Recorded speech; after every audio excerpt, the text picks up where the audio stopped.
about, where I can look like a Disney character or a famous actor. First mask, I would call it the mask of politeness. I was born and raised in Syria, where polite is a must. And sometimes, even if you don't feel like it.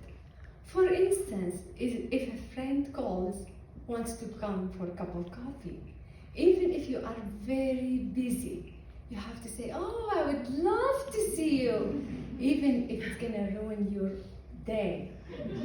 If somebody is eating and asks you to share a bite with him, you would say, oh no, I just ate, I'm really full, even if you are starving and you haven't eaten for 10 days, but out of polite. If your uncle keeps telling you the same story again and again and again, you have to keep smiling, pretending you're hearing the story for the first time, and get excited every step all the way. I remember once I went to a funeral. The guy who died was 120 years old. Everything retired in his body. Ears, nose, teeth. I mean, he basically lived in a very low battery. The only organ that resists and kept working is his heart. It kept beating, dum, dum, dum. Then finally, the heart decided to give up and follow the crew. So to be honest, I was very happy for him. I was happy for his family. I was happy for the whole world. But I put my polite and sad face and I came to the family and I said, oh, what a loss. I'm so sad. He could have lived 100 years more. He left too early. The second mask I had to wear, I would call it the mask of confidence. Practicing medicine can be horrifying and can be really scary sometimes. I still remember first time I was holding the needle when I do liver biopsy to a patient.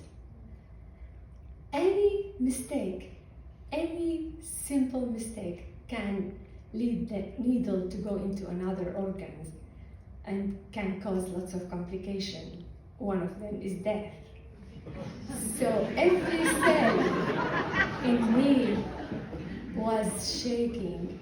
I was so stressed out, but I put that mask of confidence and I kept talking to the patients. It's gonna be okay, only a couple of minutes. You're not gonna feel it and it's gonna be over. Don't worry. In reality, I was not talking to the patient. I was talking to myself because it was my first time doing that. The third mask I had to put on, I would call it the mask of adaptation. Moving to the United States with different culture, different language, different food was a big change for me, and I wanna get melting in the culture. So I started laughing at the joke that I don't understand. Listening to discussion about football games.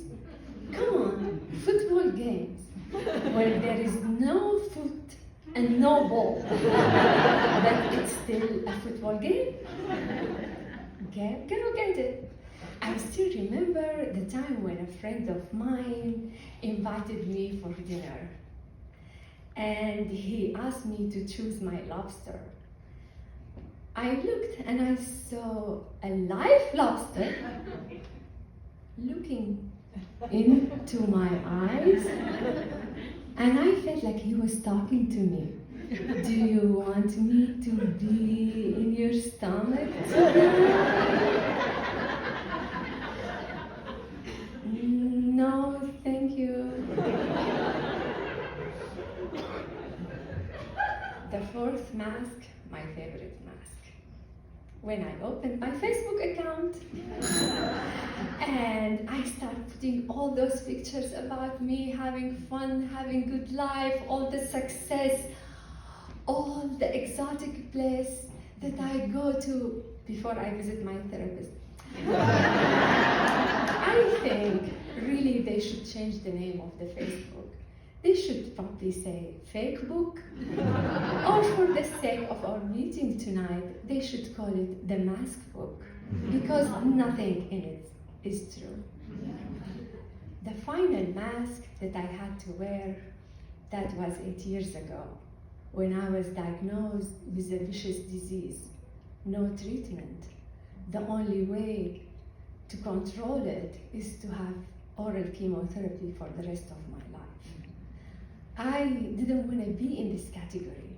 You know, the world, if you are sick, the world changed. Everybody started whispering and talking about you. And honestly, they make you feel like you are second class or lower class. And I didn't want to do that. So I put the mask of strength. I designed it myself. I pretend that I'm a strong woman with a smile. But after some time, I got tired. And I decided the strength is not by pretending you are strong. The strength is by revealing who you are.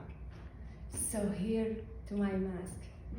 I am a sick woman, and I face fear every day. And I'm free my fear, free from my mask, and I am who I am.